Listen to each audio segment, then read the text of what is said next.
Hey, today we're going to talk about the different types of nuclear reactions and then a little bit about what the function of these radioactive isotopes may be.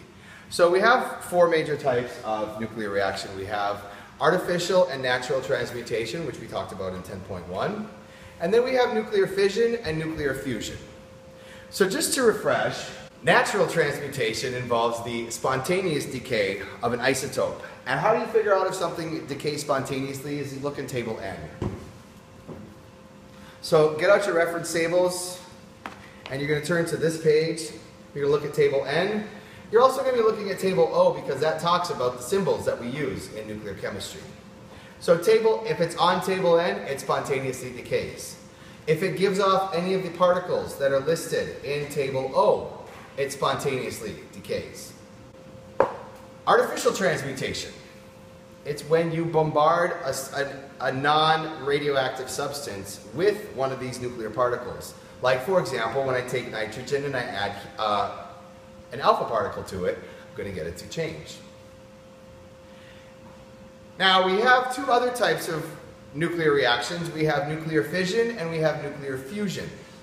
One type is used in nuclear reactors and one type exists on the sun.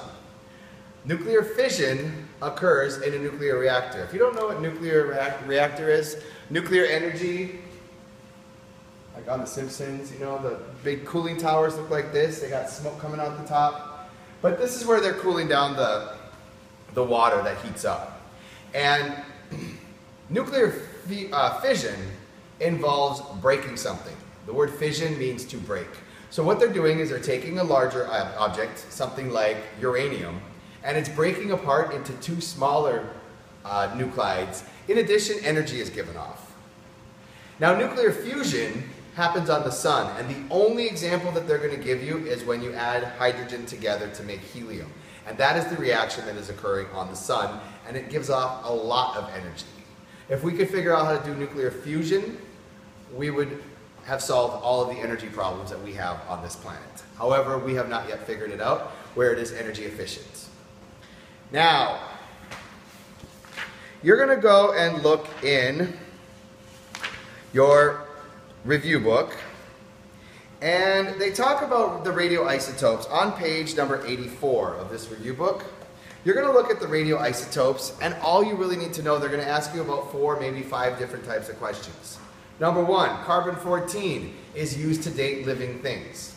In fact, if I had a woolly mammoth, I'm going to check how much carbon-14 is still available or still present in it that is unchanged, and I can use that amount of carbon-14 still present to determine how long it has been around.